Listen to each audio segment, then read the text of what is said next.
आपको mainly humans के अंदर कंट्रोल एंड कोऑर्डिनेशन करना है। अब ह्यूमंस के अंदर कंट्रोल एंड कोऑर्डिनेशन के लिए दो सिस्टम काम करते हैं। पहला हमारा नर्वस सिस्टम और दूसरा एंडोक्राइन सिस्टम, जिसको आप क्या बोलते हैं, हार्मोनल सिस्टम। तो मनुष्य के अंदर दो सिस्टम काम करते हैं उसकी एक्टिविटीज को कोऑर्डिनेट करने के लिए, उसके एनवायरनमेंट में होने वाले चेंज को रिस्पॉन्स देने के लिए। वो है उनका नर्वस सिस्टम और दूसरा हार्मोनल सिस्टम, जिसको एंडोक्राइन सिस्टम कहा जाता है। तो पहले हम नर्वस सिस्टम की बात करें। तो पहले हम क्या पढ़ने जा रहे हैं?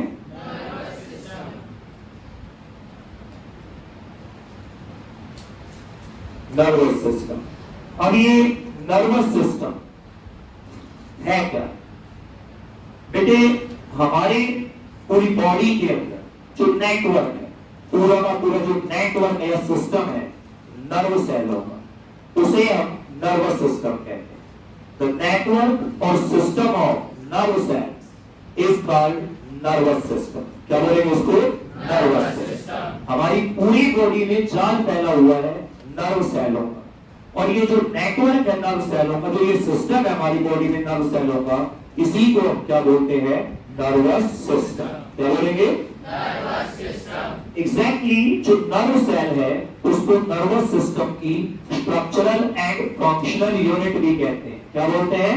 Structural and functional unit. क्योंकि पूरा का पूरा जो नर्वस सिस्टम है वो नर्व सेलों से बना है, और हमारे शरीर में जो सिग्नल्स है, इलेक्ट्रिकल इंपल्स को ट्रांसमिट करने का काम भी किसका है? इन नर्व सेलों का ही है। यानी नर्वस सिस्टम में काम भी कौन करता है? Nerve cell. इसलिए नर्वस सिस्टम की स्ट्रक्चरल और फंक्शनल दोनों यूनिट कौन कहलाता है? नर्व सेल या न्यूरॉन। कौन भाई? नर्व सेल या न्यूरॉन। बेटा नर्व सेल जो होता है उसमें नर्व सेल की जो बॉडी है, जिसको आप सेल बॉडी बोलोगे, उसमें छोटे छोटे फाइबर्स निकले होते हैं। क्या निकले होते हैं? फाइबर्स। और ये जो इसकी बॉडी के ऊपर छोटे छोटे फाइबर्स निकले हुए हैं, इनको हम डेंड्राइट्स बोलते हैं। क्या बोलते हैं? डेंड्राइट्स। ये जो छोटे छोटे फाइबर्स नर्व सेल की बॉडी पर हैं, इन्हें डेंड्राइट्स कहा जाता है। क्या कहा जाता है? डेंड्राइट्स। डेंड्राइट्स। तो ये है बेटा डेंड्राइट्स। ठीक है, ये सेल की न्यूक्लियस है।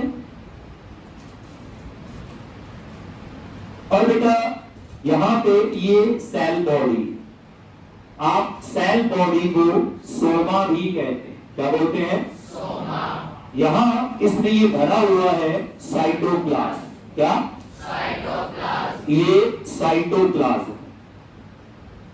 और बेटा नर्व सेल पे एक बड़ा फाइबर होता है जिसको एक्सॉन बोलते हैं। क्या बोलते हैं? एक्सॉन। ये एक कंडक्टिंग फाइबर है। क्या है? कंडक्टिंग फाइबर, जिसमें से इलेक्ट्रिकल इंपल्स दौड़ सकती है। क्या दौड़ सकती है? Electrical impulse. बेटा इसके ऊपर एक इंसुलेटिंग कोटिंग होती है, एक लेयर होती है, जिसको माइलिन शेप बोलते हैं। क्या बोलते हैं? Myelin shape. ये जो माइलिन शेप है, शेप का मतलब यहाँ पे लेयर है बेटा। क्या है? लेयर। यानी कि लेयर ऑफ माइलिन। क्या बोलोगे? Layer of myelin. ये माइलिन शेप। क्या बोलोगे इसको? Myelin shape. ये जो माइलिन शेप है ये इंसुलेटिंग लेयर होती है, मतलब इंसुलेटर का काम करती है, साथ में एक्सोन को प्रोटेक्ट भी करती है। तो ये प्रोटेक्शन का और इंसुलेशन का काम करती है, मतलब जो इलेक्ट्रिकल इंपल्स में से जाएगा वो इधर उधर बिखरे ना, उसके लिए ये इंसुलेटर का काम करती है, प्लस ये इस एक्सॉन को प्रोटेक्ट करती है। किसको? एक्सॉन को। और ये बनी होती है प्रोटीन से और फैट से। किससे बेटा? प्रोटीन से और फैट से। और ये जो गैप है यहाँ पे इस शेप में, माइलिन शेप में, इनको नॉड्स ऑफ रैनवियर कहते हैं। क्या बोलते हैं? Nodes of Ranvier. Nodes of Ranvier. क्या बोलते हैं? Nodes of Ranvier. और जहां पे ये नर्व सेल एंड होता है, जहां ये खत्म होता है, उसे नर्व एंडिंग कहते हैं। क्या बोलते हैं? Nerve ending. नर्व एंडिंग, ठीक है, नर्व एंडिंग बोलते हैं। तो ये स्ट्रक्चर होता है नर्व सेल का। जो नर्व सेल है वो ह्यूमन बॉडी का सबसे लंबा cell, longest cell of the human body. हाँ, अगर हम लार्जेस्ट सेल की बात करें तो वो है ह्यूमन फीमेल एंड सेल। जो ह्यूमन फीमेल एंड सेल है, आप उसे नेक्ड आई से भी देख सकते हो। ये ह्यूमन बॉडी का लॉन्गेस्ट सेल है। क्या है? लॉन्गेस्ट सेल, ठीक है। ये बेटा लगभग 1 मीटर जितना लंबा भी हो जाता है। तो ये लॉन्गेस्ट सेल क्या है? Longest cell. क्या होता है, जब रिसेप्टर पे कोई स्टिमुली एक्ट करती है और रिसेप्टर उस स्टिमुली की एनर्जी को इलेक्ट्रिकल सिग्नल में कन्वर्ट कर देता है, तो वहां से उन इलेक्ट्रिकल सिग्नल को रिसीव करती है एक नर्व सेल की डेंड्राइट। कौन? डेंड्राइट। और उन सिग्नल्स को ये सेल बॉडी को दे देती है। किसको? सेल बॉडी को। और जो सेल बॉडी है वहां से वो सिग्नल एक्सॉन में जाते हैं। कहां पे? एक्सॉन में। और एक्सॉन उनको नर्व एंडिंग तक पहुंचाती है। कहां तक? नर्व एंडिंग तक। और बेटा ये जो नर्व एंडिंग है वो कनेक्ट होगी अगले नर्व सेल की डेंड्राइट से। किससे? अगले नर्व सेल की डेंड्राइट से। फिर इसके नर्व एंड से अगले नर्व सेल की डेंड्राइट में मैसेज क्या हो जाएगा? पास। वो सिग्नल पास हो जाएगा। फिर ऐसे ही करके वो उस नर्व सेल की एंडिंग में पहुंचेगा और वो कनेक्ट होगी अगले नर्व सेल की एंडिंग से, डेंड्राइट से। तो इस तरीके से एक नर्व सेल से दूसरे नर्व सेल में जो है ना सिग्नल होते हुए सेंट्रल नर्वस सिस्टम के पास पहुंचेगा। कहां पहुंचेगा? सेंट्रल नर्वस सिस्टम के पास। फिर सेंट्रल नर्वस सिस्टम उस सिग्नल को इंटरप्रेट करेगा और सिचुएशन के अकॉर्डिंग क्या जनरेट करेगा? इंस्ट्रक्शन। और वहां से फिर नर्व सेल ही क्या करेंगे? उन इंस्ट्रक्शन को ई फैक्टर तक पहुंचाएंगे। तो बेटा ये मान लीजिए एक नर्व सेल की एंडिंग है, नर्व एंडिंग। क्या है? Nerve ending. और ये अगले नर्व सेल की डेंड्राइट है। क्या है? डेंड्राइट। डेंड्राइट, ठीक है। ये नर्व एंडिंग है और ये डेंड्राइट है। तो यहां इस नर्व एंडिंग में ये सिग्नल आ गया। क्या आ गया? सिग्नल, ठीक है। देखिए कभी भी एक नर्व सेल की एंडिंग दूसरे नर्व सेल की डेंड्राइट के डायरेक्ट कांटेक्ट में नहीं होती। इनके बीच में माइक्रोस्कोपिक गैप होता है और उस गैप को आप बोलते हो साइनैप्स। क्या बोलते हो? साइनैप्स। तो दो एडजेसेंट नर्व सेल कभी भी एक दूसरे के डायरेक्ट कांटेक्ट में नहीं होते। उनके बीच में क्या होता है? माइक्रोस्कोपिक गैप होता है जिसको क्या बोलते हैं? साइनैप्स। क्या बोलेंगे? साइनैप्स। साइनैप्स वो जंक्शन है जहां पे दो नर्व सेल आपस में कनेक्ट होते हैं। क्या होते हैं? कनेक्ट। बेटा जब ये सिग्नल यहां इस नर्व के एंड में आ जाएगा तब ये इस नर्व एंडिंग को स्टिमुलेट करेगा। क्या करेगा? स्टिमुलेट करेगा, जिससे ये नर्व एंडिंग एक लिक्विड रिलीज करेगी जो इस गैप को भर देगा। और इस लिक्विड को आप बोलते हैं न्यूरोट्रांसमीटर। क्या बोलते हैं? न्यूरोट्रांसमीटर। न्यूरोट्रांसमीटर। इस लिक्विड को बोला जाता है न्यूरोट्रांसमीटर। और जैसे ही ये लिक्विड इस गैप को फिल कर देगा तो ये स्टिमुलेट करेगा अगले नर्व सेल की डेंड्राइट को। किसको? अगले नर्व सेल की डेंड्राइट को। क्या स्टिमुलेट करेगा? ये इसको स्टिमुलेट करेगा ताकि ये बिल्कुल ऐसा ही सिग्नल यहां पे जनरेट करे। क्या करे? जनरेट। बिल्कुल ऐसा ही सिग्नल यहां पे क्या करे? जनरेट। और सिमिलर सिग्नल जनरेट होकर वही सिग्नल अब आगे क्या होगा? पास। तो हम बोलते हैं एक नर्व सेल से दूसरे नर्व सेल में मैसेज क्या हो गया? पास। यानी इलेक्ट्रिकल इंपल्स क्या हो गई? पास। तो इस तरीके से साइनैप्स पे, इस जंक्शन पे एक नर्व सेल से दूसरे नर्व सेल में सिग्नल क्या होता है? पास। क्या आपको समझ में आया? Yes sir. तो बेटा इस जो नर्व सेल है या न्यूरॉन है, इसी को हम नर्वस सिस्टम की स्ट्रक्चरल एंड फंक्शनल यूनिट कहते हैं। अब जो ये सिग्नल्स को लेके जाना है, ट्रांसमिट करना है, इनसे रिलेटेड 3 प्रकार की नर्व्स होती है। कितने प्रकार की? 3 प्रकार की नर्व्स होती है बेटा। देखिए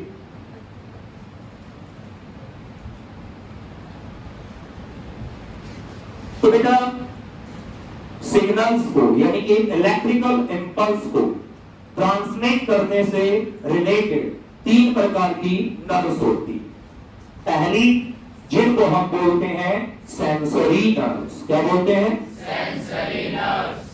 दूसरी जिनको हम बोलते हैं मोटर नर्व्स। क्या बोलते हैं? Motor nerves. और तीसरी जिनको हम बोलते हैं रिले नर्व्स। क्या बोलते हैं? Relay nerves. तो सेंसरी, मोटर एंड रिले। बेटे वे नर्व्स जो सेंस ऑर्गन से इलेक्ट्रिकल इंपल्स को ट्रांसमिट करती हैं सेंट्रल नर्वस सिस्टम के पास।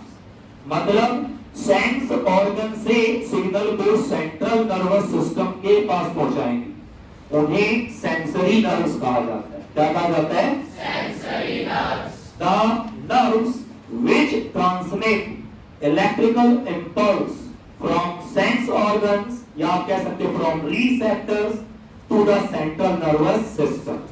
तो रिसेप्टर से जो कि किसमें मौजूद है? Sense organ. तो रिसेप्टर से इलेक्ट्रिकल इंपल्स को सेंट्रल नर्वस सिस्टम तक पहुंचाएगी, जो ट्रांसमिट करेगी उन नर्व्स को क्या बोलते हैं? Sensory nerves. क्या बोला? Sensory nerves. क्योंकि सेंस ऑर्गन से सिग्नल को उठा के इन्होंने सेंट्रल नर्वस सिस्टम के पास पहुंचाया है, that is why sensory nerves. और बेटे मोटर नर्व्स कौन सी होती हैं? वे नर्व्स जो कि इंस्ट्रक्शंस को उठाएंगी सेंट्रल नर्वस सिस्टम से और उन्हें पहुंचाएंगी ई फैक्टर के पास। किसके पास? ई फैक्टर के पास। आपके सेंट्रल नर्वस सिस्टम से इंपल्स को ट्रांसमिट करेंगी ई फैक्टर के पास। किसके पास? ई फैक्टर के पास। तब उनको बोला जाता है मोटर नर्व्स। क्या बोला?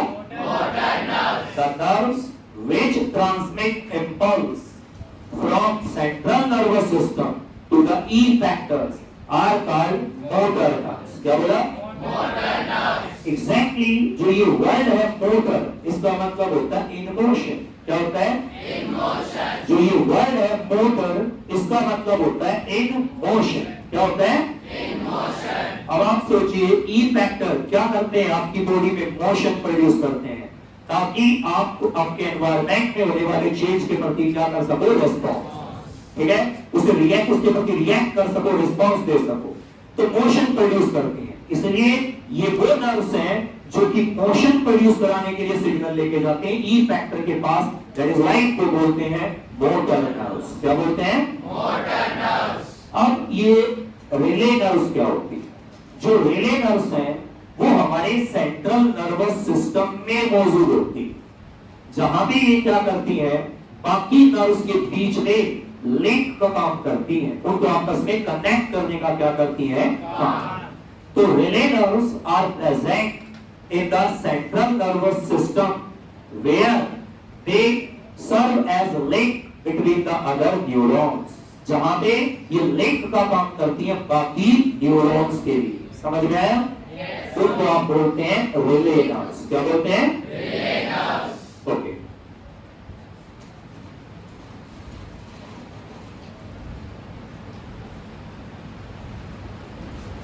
बेटे अब 3 मेजर टाइप्स ऑफ नर्व और होती है, यानी 3 बड़े तरह की और भी नर्व्स होती हैं जो कि लोकेशन के हिसाब से उनको नाम दिए गए या कनेक्टिविटी के हिसाब से उनको क्या दिए गए हैं?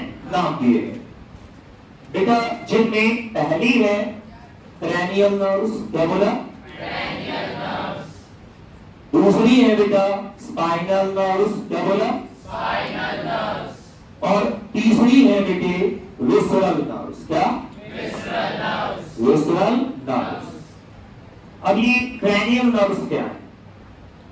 बेटा हमारा जो हेड है, जो सिर है हमारा हेड, ये जो हेड है, हेड में जितने भी पार्ट्स हैं, यहां ऊपर हेड में जितने भी पार्ट्स हैं, इन पार्ट्स को डायरेक्टली ब्रेन से जो नर्व कनेक्ट करती हैं, उन नर्व को बोलते हैं क्रैनियल नर्व्स। क्या बोलते हैं? cranial nerves। और ये बेटा 12 पेयर्स होते हैं। क्या होते हैं? 12 पेयर्स। मतलब आधे हाफ से 12 और दूसरे हाफ से 12, 12 जोड़ी होती है cranial nerves।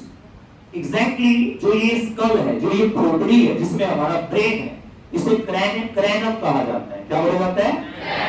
क्रैनम। और क्रैनम के अंदर ये नर्व्स है जो कि डायरेक्टली ब्रेन से कनेक्ट करती है हमारे हेड के सभी पार्ट्स को, इसलिए इनको क्रैनियल नर्व्स बोला जाता है। क्या बोला जाता है? Cranial nerves. बेटा जो स्पाइनल नर्व्स हैं वो क्या करती हैं? ये वो नर्व्स हैं जो हमारा ट्रंक है। क्या? ट्रंक मतलब हमारा जो धड़ है यानी गर्दन से नीचे का पूरा हिस्सा, ठीक है, ये उसके सभी पार्ट्स को, गर्दन से नीचे के सभी पार्ट्स को क्या करती हैं? डायरेक्टली स्पाइनल कॉर्ड से कनेक्ट करती हैं। किससे? स्पाइनल कॉर्ड से। तो स्पाइनल कॉर्ड से कनेक्ट करती हैं हमारे ट्रंक के सभी हिस्सों को, तो इनको बोला जाता है स्पाइनल नर्व्स। क्या बोला? Spinal nerves. और ये 31 पेयर्स होते हैं। कितने होते हैं? 31 पेयर्स।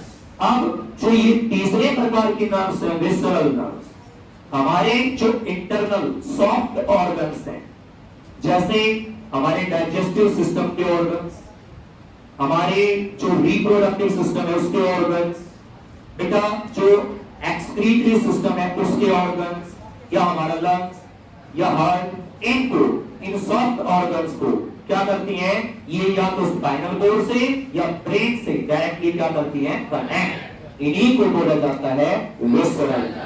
क्या बोलते हैं? विसरल।